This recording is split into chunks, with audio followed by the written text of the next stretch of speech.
makna daripada kalam Al-Habib Al-Allamah Ahmad bin Zain bin Alawi rahimahullah wa nafa'ana bi ulumih.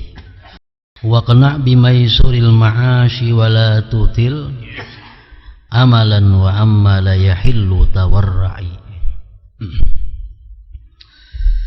Artinya qanaahlah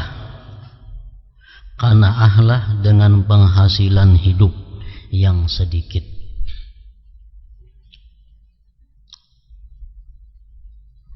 Dan jangan berangan-angan panjang. Kemudian waraklah terhadap semua yang tidak halal. Di dalam satu bait syair ini An-Nazim menerangkan tentang 3 daripada sifat-sifat yang terpuji, yaitu pertama qanaah, yang kedua angan-angan pendek, dan yang ketiga wara daripada yang tidak halal.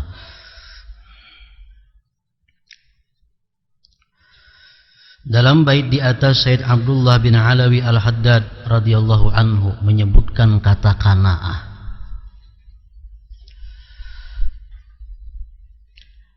Angan-angan pendek dan wara. Qanaah artinya merasa cukup dengan rezeki yang ada.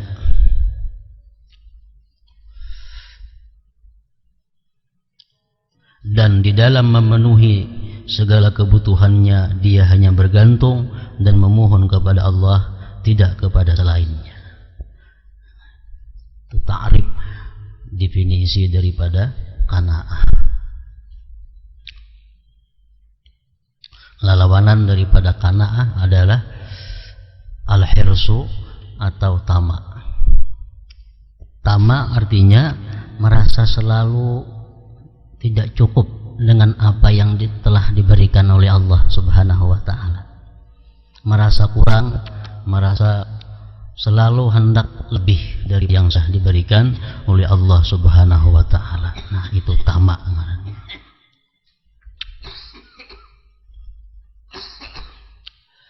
Para ulama menafsirkan kalimat qanaah itu adalah masdar daripada fi'il madhi qana'a. Qana'a asalnya. Jadi ujar mereka, qana'a itu terbagi daripada 3 huruf, tersusun 3 huruf, qaf, nun, ain. Lalu mereka berkata, qaf itu artinya adalah quwwah, kekuatan. Kemudian nun artinya najahan. Yang ketiga ain artinya inayatan. Orang yang bersifat qanaah itu dia akan diberi Allah kekuatan, diberi Allah kesuksesan, keberuntungan, dan diberi Allah selalu pertolongan. Qanaah. Dan mereka mengatakan bahwa tamak itu terdiri daripada 3 huruf nang belubang ketiga-tiganya. Sampai hari kiamat tamak itu kada mau hibak lubangnya. Fa mim ain. Tamak. Nah, jadi itulah contoh orang-orang yang tamak selalu merasa kurang. Kayak apapun banyaknya pemberian Allah kepadanya, tetap merasa kurang. Itu sifat nang tercela.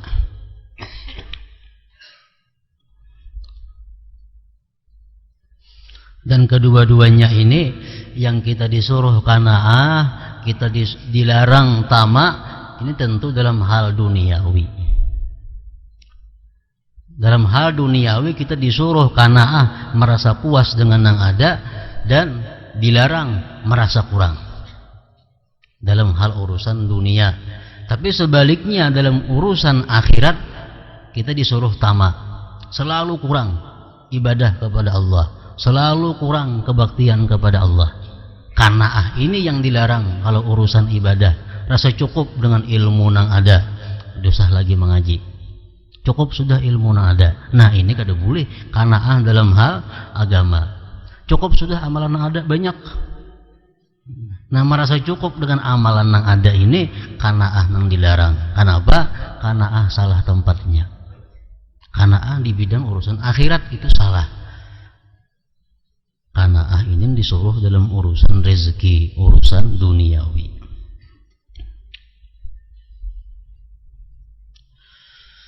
Rasulullah sallallahu alaihi wasallam berdoa mengajarkan kepada kita, sidin lawan Tuhan meminta agar diberi qanaah. Allahumma qanni'ni bima razaqtani wa akhlib ala kulli ghaibatin li bi khair. Itu doa Rasulullah. Allahumma qanni'ni bima razaqtani wa barik li fihi wa akhlib ala kulli ghaibatin li bi khair. Artinya Allahumma qanni'ni bima razaqtani. Ya Allah, qanaahkan aku dengan apa-apa yang telah Kau beri kepadaku, dan berkati bagiku pada sesuatu yang telah Kau berikan itu, dan gantikan atas tiap-tiap yang hilang bagiku itu dengan yang lebih baik. Nah, gantikan tiap-tiap yang hilang daripadaku dengan yang lebih baik. Nah, ini doa Rasulullah. Allahumma qanni'ni bima razaqtani wa barik li fihi wa akhlib ala kulli ghaibatin li bi khair. Jadi Rasulullah SAW sendiri, beliau meminta kepada Allah agar diberi sifat qanaah ini.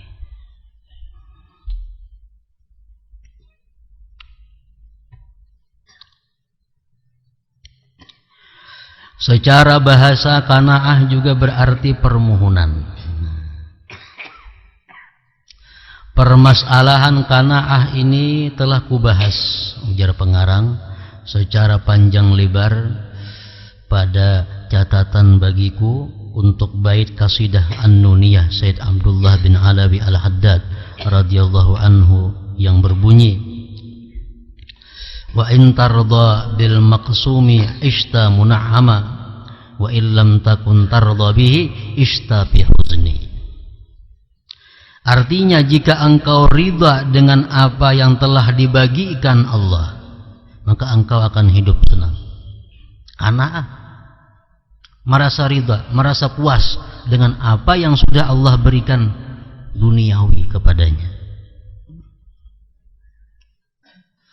Jika engkau ridha dengan apa yang telah dibagikan Allah, maka engkau akan hidup senang.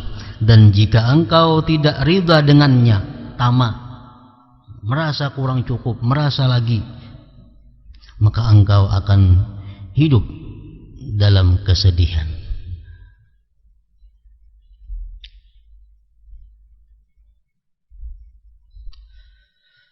Allah Subhanahu wa taala berfirman, innal abrara lafi na'im wa innal fujjar lafi jahim. Sebagian ulama tafsir mengatakan innal abrara lafi na'im, orang-orang yang baik itu hidupnya dalam kenikmatan. Artinya apa? Orang-orang yang qanaah, orang-orang yang merasa puas dengan apa yang telah diberikan Allah kepadanya, orang-orang yang ridha dengan apa-apa yang diberikan Allah kepadanya, itu hidupnya lafi na'im, dalam kesenangan. Hidupnya senang, hidupnya bahagia, hidupnya kada susah payah. Wa innal fujjar lafi jahim. Nah, orang-orang yang fujar ini hidupnya dalam neraka jahanam. Artinya apa? Orang yang fujar ini hidupnya serasa dalam neraka.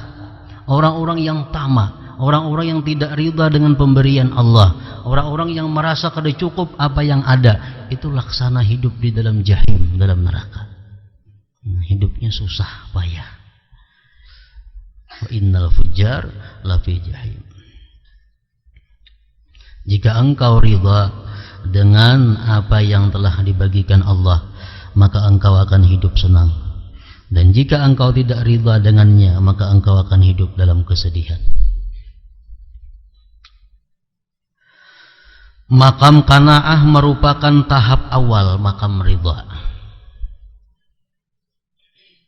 Qanaah ini ridha dalam hal urusan rezeki yang diberikan Allah. Sedangkan ridha itu menyeluruh apa yang diberikan Allah. Nah, jadi qanaah ini ada bagian daripada ridha. Seseorang yang qanaah memiliki hal dari makam ridha.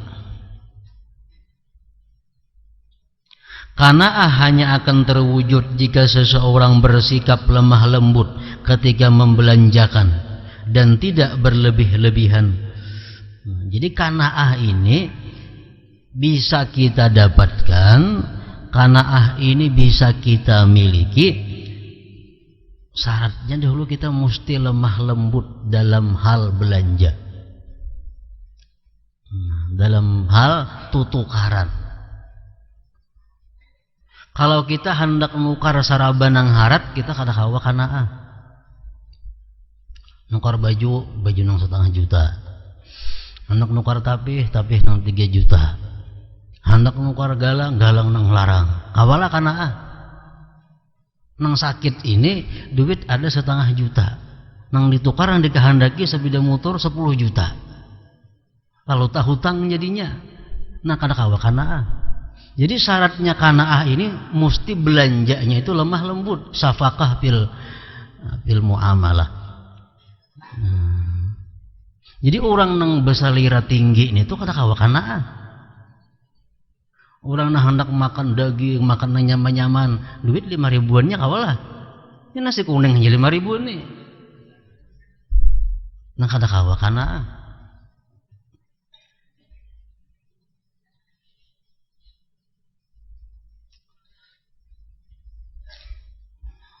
Qanaah hanya akan terwujud jika seseorang bersikap lemah lembut ketika membelanjakan dan tidak berlebih-lebihan. Jakanya qanaah kada ada kredit. Ada payo. Lembaga-lembaga yang membuka kredit ini kada payo jakanya masyarakat ni qanaah. Karena masyarakat ni tama, masyarakat kita ini rasa panjang umur, lalu payo orang-orang yang mengkreditakan itu. Kan orang yang mengkredit itu satu tama. Karena maka tama melebihi dari kemampuan.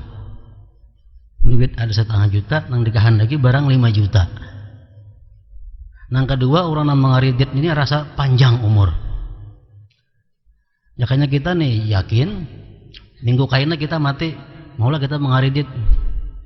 Kada mau. Siapa aja kada mau mengkredit kalau kita meyakini bahwa minggu depan kita mati. Kita mau mengkreditnya karena kita punya keyakinan kita mati mungkin 5 tahun lagi hanya mati. Lalu kita mengambil kredit nang 2 tahun.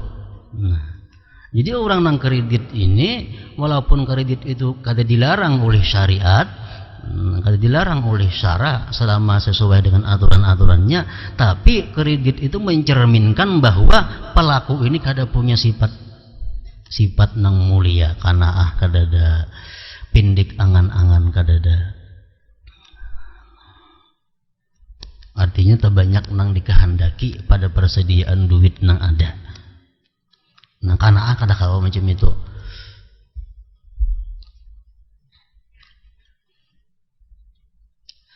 Qanaah hanya akan terwujud jika seseorang bersikap lemah lembut ketika membelanjakan dan tidak berlebih-lebihan.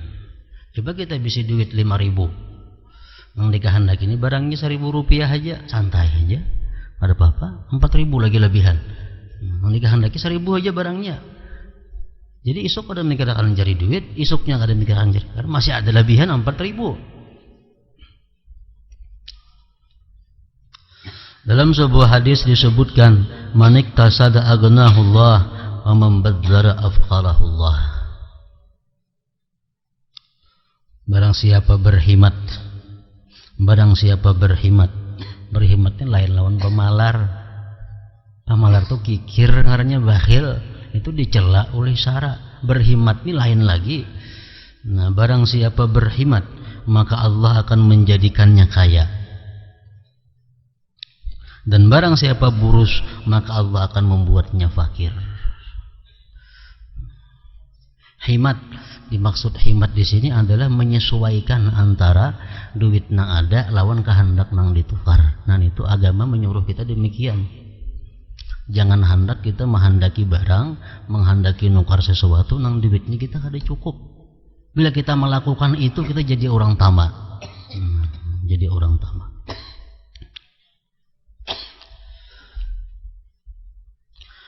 Sifat qanaah ini tidak sah kecuali seseorang itu secara penuh menaruh kepercayaan pada pengaturan Allah. Jadi qanaah yang pertama modalnya adalah belanja yang hemat. Yang kedua, orang qanaah ini dia percaya penuh tentang pengaturan Allah Subhanahu wa taala dalam hal masalah rezeki. Allah mewahyukan wa ma min dabbatin fil ard illa 'alallah rizquha. Dan tidak ada satu binatang melata pun di muka bumi ini melainkan Allah lah yang memberi rezekinya. Nah, di sini tempat keyakinan orang-orang yang qanaah. Jadi ulama mengatakan di dalam beberapa kitab tasawuf, perbedaan antara hidup orang yang mempunyai ilmu dengan orang yang tidak mempunyai ilmu itu terlihat perbedaannya dalam 5 perkara. 5 hal ini keuntungan orang-orang yang punya ilmu. Yang pertama, orang yang punya ilmu itu dia yakin bahwa rezeki itu sudah diatur oleh Allah. Dia yakin bahwa Allah itu orangnya maha berbuat baik, maha pemurah, dan Allah tidak berbuat kecuali tepat. Nah, itu orang berilmu yakin demikian. Lalu dia ridha dengan apa yang diberikan Allah. Orang nang kada punya ilmu, inya kada yakin rezeki itu diatur oleh Allah. Orang nang kada punya ilmu kada yakin rezeki itu sudah ditentukan Allah. Lalu inya kada ridha dengan apa yang Allah tentukan, kada ridha dengan apa nang tah ia dapatkan. Itu bedanya yang pertama. Yang kedua, orang yang punya ilmu itu dia sudah menghadirkan datangnya bala dan musibah. Orang yang berilmu ini tahu. Orang berilmu itu tahu bahwasanya dunia ini tempat bala dan musibah. Dunia itu kada ada supi daripada bala musibah kada ada. Nah, orang berilmu tahu. Makanya ada istilah talabur raha fid dunia muhal, mencari ketenangan, mencari kebahagiaan dalam dunia itu mustahil. Mustahil. Kita hendak mencari kesenangan, hendak mencari kebahagiaan, tapi dalam dunia sini mustahil. Wong bagana di kota asa kada tenang jar, pindah ke kampung makin kada tenang lagi di kampung.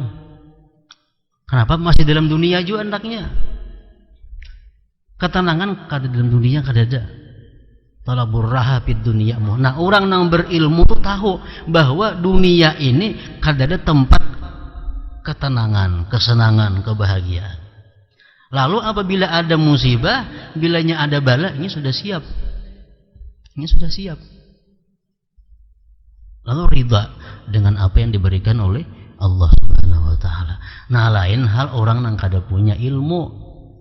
Orang yang kada punya ilmu ini menganggap bila banyak berduit senang, bila banyak beranak buah tenang, bila banyak macam-macam bahagia. Ini orang kada berilmu.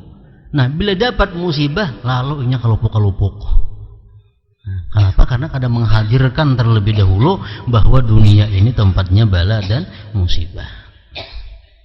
Nah, yang kedua itu. Yang ketiga, orang yang berilmu itu hatinya ada cahaya dari Allah. Nah, hatinya diterangi cahaya dari Allah. Lalu menghadapi keadaan apapun masalah dunia, ia siap. Lain halnya orang kada berilmu, hatinya gelap, kada ada cahaya daripada Allah. Yang keempat, orang yang berilmu itu mengetahui kehinaan dunia. Orang yang berilmu itu mengetahui kehinaan dunia. Nah, sedangkan orang nang kada berilmu, mereka kada menyadari bahwa dunia ini adalah hina, bakal hilang, bakal tinggalan. Nah, nang kelima, orang nang punya ilmu itu mengetahui bahwa dunia ini adalah kada sepi, kada sunyi daripada perubahan dan pergantian. Jadi 5 macam itulah perbedaan nang nampak hidupnya orang-orang nang berilmu dengan orang-orang nang kada berilmu.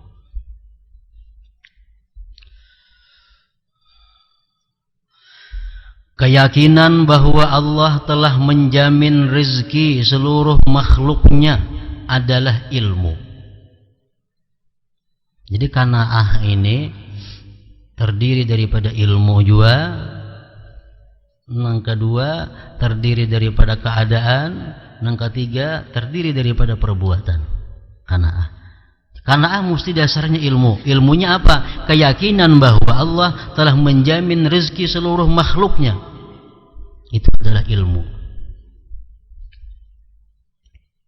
Sedangkan lemah lembut dalam membelanjakan. Nah, belanjanya lemah lembut artinya berpikir akibatnya apa, ini apa akibatnya. Nah, itu adalah amal, perbuatan orang yang qanaah.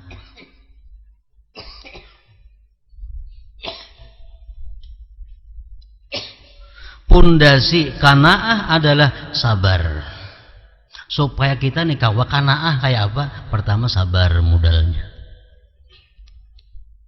Yang kedua berangan-angan pendek. Amun tanto aku hidup minggu akan datang. Amun tanto aku hidup kena isuknya.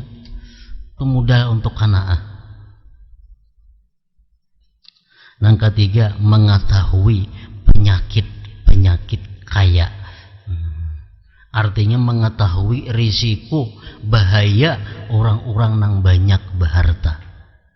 Itu mudah untuk qanaah.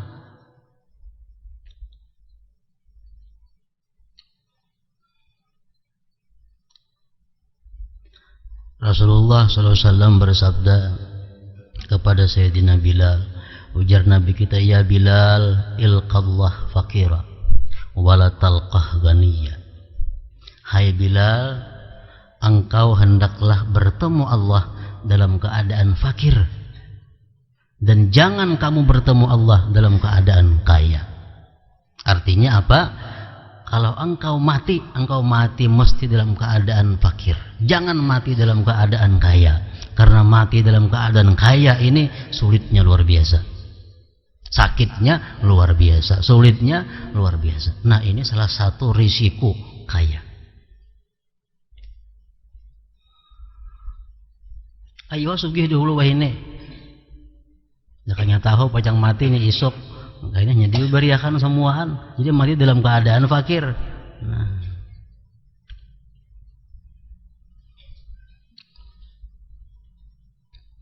Itu salah satu risiko orang yang kaya. Matinya sakit dan sulit.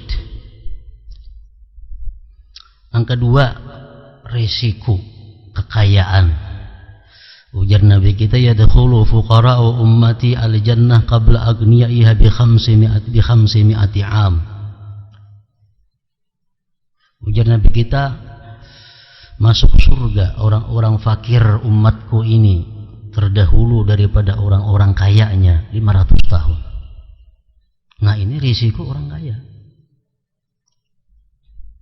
500 tahun orang fakir sudah bersenang-senang dalam surga, ini masih gelubuk-gelubuk di dalam hisab situ, dalam perhitungannya. Dalam satu hadis artinya disebutkan bahwa Rasulullah ini meriksa ke dalam surga. Nabi disuruh meriksa surga.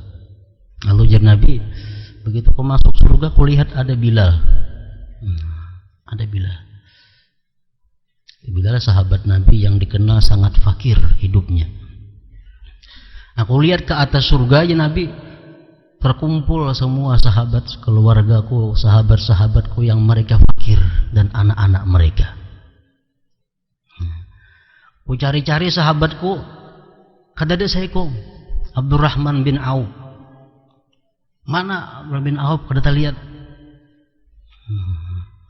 Sampai beberapa tahun, 500 tahun kemudian, hanya datang. Abdullah bin Auf datang pakai yogurt masuk ke dalam surga. Habwa, bekisut masuk ke dalam surga. Ya, Nabi kemana? Ikam kutuhuk mencari Abdullah bin Auf. Ujar bin Auf, ulun menyangka wahai Rasulullah kada akan bertamu pian lagi selama-lamanya. Gimana ikam? Ulun mendapati kesulitan-kesulitan dalam memperhitungkan, mempertanggungjawabkan harta yang diberikan Allah Subhanahu wa taala. Padahal dalam sejarah biografi hidup Abdurrahman bin Auf ini, beliau ini kada pernah menolak orang yang minta. Siapa kan yang minta? Sidin Bari. Kada pernah menolak orang yang minta. Dan Sidin setiap kali melakukan usaha jual beli, hujungan keuntungan Sidin itu kada sampai daripada 5% Sidin berhujung. Artinya murah berjual itu. Cuma rezeki yang diberikan Allah kepada Sidin itu melimpah ruah dan dapatnya daripada nang halal, dan Sidin gunakan untuk kepentingan-kepentingan nang halal. 500 tahun lebih terlambat masuk surga daripada sahabat-sahabat nang lainnya. Nah, ini risikonya, penyakitnya, bahayanya orang yang agnia, yang kaya.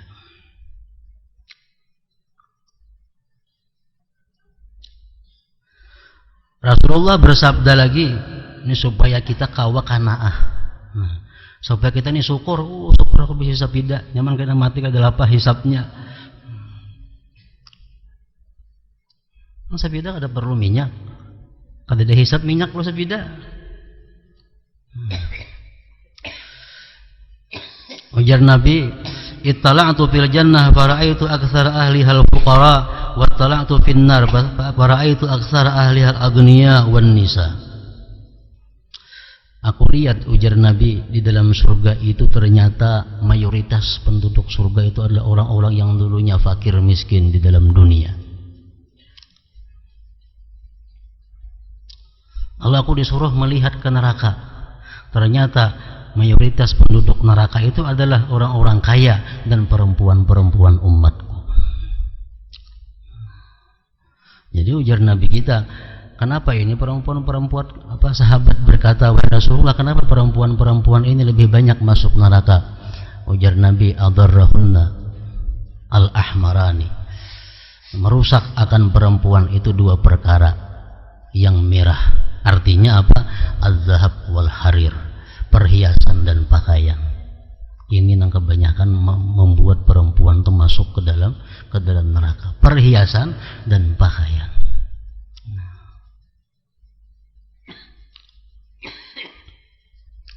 Nah, ini bahayanya, penyakitnya kekayaan. Hadis Rasulullah lagi tentang menjelaskan risiko orang yang kaya itu. Ujar Nabi kita, apabila berkata seseorang yang kaya itu, subhanallah walhamdulillah wala ilaha illallah wallahu akbar,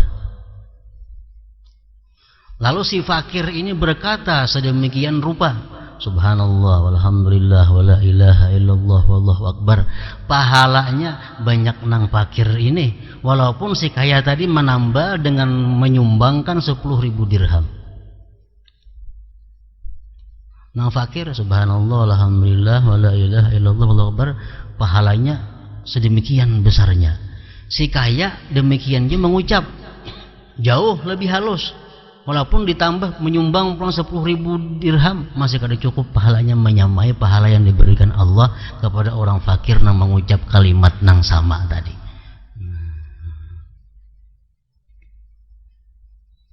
Jadi orang fakir kada perlu banyak beramal, sebutingnya kenal benar amalnya sudah. Orang fakir kada perlu banyak beribadah, asalkan sabar dan ridha terhadap apa yang diberikan oleh Allah Subhanahu wa taala. Nabi Isa alaihissalam lewat di jalan.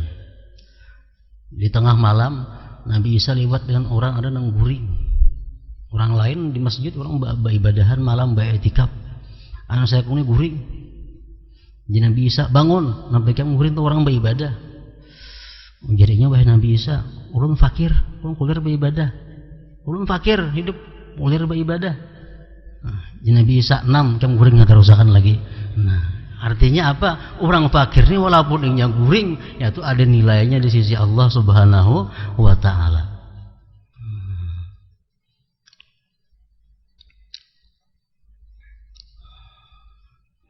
Nah, jadi hadis-hadis Rasulullah nang demikian ini tujuannya apa Rasulullah menerangkan ini? Supaya artinya orang-orang nang kaya, nang diberi Allah kekayaan itu bisa-bisa menggunakan nikmatnya. Jangan sampai nikmat nang besar diberikan Allah kepada orang-orang kaya ini digunakan untuk maksiat, digunakan untuk bermewah-mewah, beangkuh-angkuh, beagak-agak. Jangan sampai demikian. Nang jujur-jujur aja orang kaya sudah sedemikian beratnya menghadapi hisab, apalagi nang orang kaya bermasalah. Nah, orang fakir dengan hadis ini hendaknya mesti senang, mesti ridha dengan keadaan fakir miskin yang diberikan oleh Allah Subhanahu wa taala itu. Dan ada hadis Rasulullah mengatakan yang artinya, ujar Nabi, dalam di akhirat kaina samuan manusia kepingin jadi orang fakir. Di akhirat tuh kaina samuan yang padang mahsyar tuh kepingin jangan aku fakir dalam dunia dahulu. Jika aku fakir dalam dunia dahulu. Kenapa? Begitu mudahnya mereka masuk ke dalam surganya Allah Subhanahu wa ta'ala.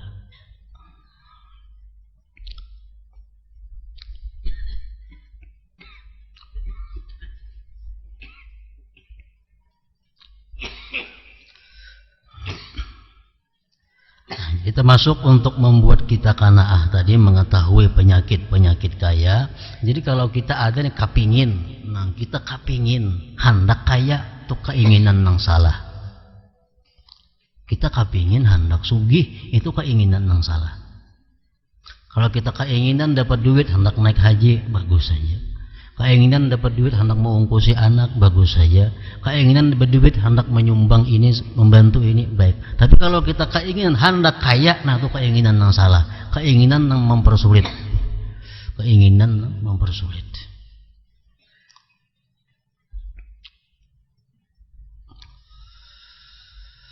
Mengetahui penyakit-penyakit kaya serta kemuliaan qanaah. Dalam hadis, ahabbul ibad ilallahi ta'ala al-faqirul qani' bi rizqih ar-radi 'anillahi ta'ala. Ujar Nabi kita, hamba yang paling dicintai Allah itu adalah orang yang fakir dan qanaah. Fakir dan qanaah. Fakir lagi qanaah dan dia ridha tentang apa yang telah diberikan Allah Subhanahu wa ta'ala kepadanya.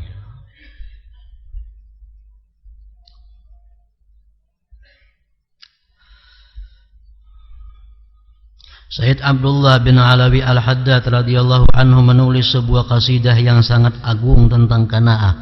Bait awal qasidah tersebut berbunyi, innal qanaa'ata kanzun laisa bil fani fagnam hudita ukhayya aisyahal hani wa ishqanu an bila hirsin wala tama'in ta'ish hamidan rafi'al qadri wasyani.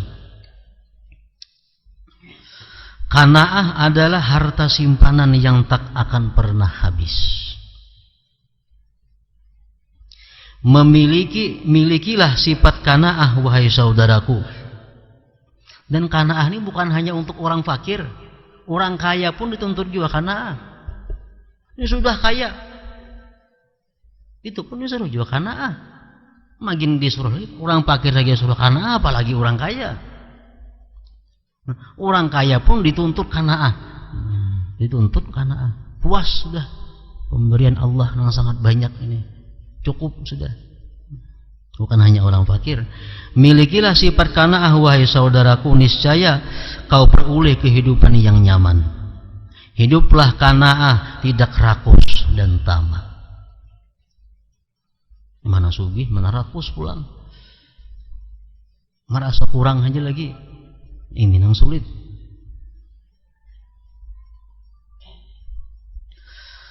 Tidak rakus dan tamak, kamu akan hidup terpuji dan berderajat tinggi.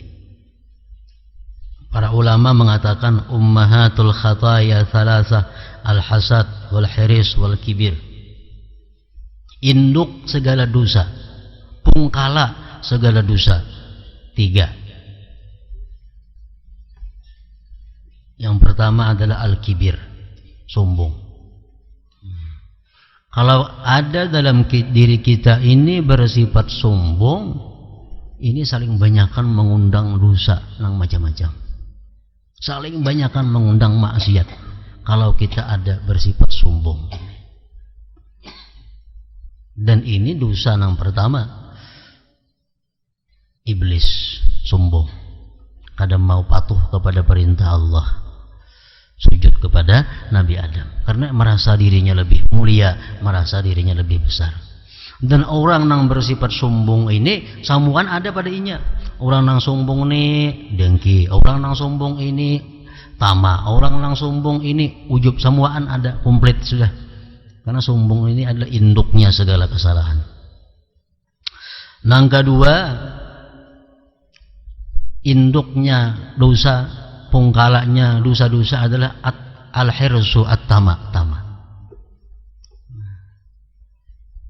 Kenapa ada makan yang haram? Kenapa ada melakukan usaha yang haram? Pokoknya adalah tamak, dasarnya adalah tamak. Dan ini tamak ini dosa maksiat yang nomor 2, ujar para ulama mengatakan. Nabi Adam alaihissalam dicontohkan, beliau disuruh diam di surga dan makan semuaan apa yang ada di surga, makan aja boleh, cuma sebuting aja yang jangan dimakan, buah khuldi. Jadi ada jutaan buah di dalam surga, mungkin lebih, semua boleh dimakan. Nang sabigin aja kada boleh, buah khuldi. Tapi karena Nabi Adam ini dibujuk, dirayu oleh istrinya Hawa untuk merasai nang kada boleh dimakan, ini barangkali penyamannya nang kada boleh dimakan ini sako, coba bang kita makan. Ujian nang bini nih. Coba rasai bang nih kalau penyamannya nih nang kada boleh dimakan nih. Nah, dimakan. Nah, tamak.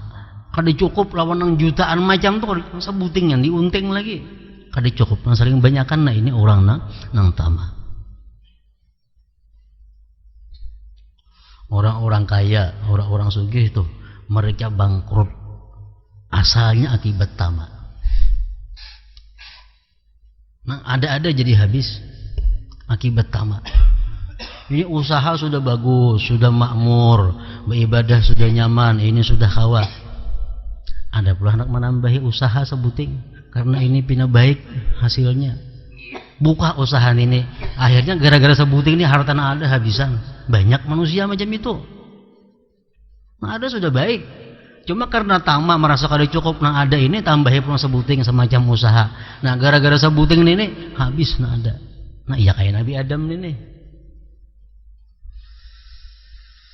Nah, yang ketiga, induknya dosa itu adalah al-hasad, dengki. Orang nang dengki, sambuan mau, menggibah mau, menampar mau, membunuh mau. Contohnya Qabil, dia dengki kepada Habil. Jadi 3 macam maksiat ini yang kita kawa luput, banyak benar maksiat nang umpet luput.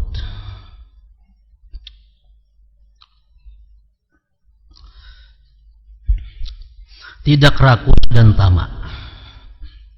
Tamak, ujar ulama mengatakan ada 2 ngaran tamak nih. Ada tamak yang dilarang. Ada tamak nang kada dilarang, namun lebih baik ditinggalkan. Nah, jadi tamak ada 2, tamak nang kada boleh. Tamak nang kada boleh ini adalah orang-orang nang mencari, mengumpul duniawi sehingga melalaikan perintah-perintah Allah. Nah, ini tamak nang kada boleh. Ini hendak mengejar dunia, akhirnya apa-apa undang-undang Allah dia langgar semua. Nah, ini tamak nang kada boleh. Nang kedua, masih tamak nang kada boleh juga, dia tamak berusaha mengumpul harta sebanyak-banyaknya untuk bermegah-megah.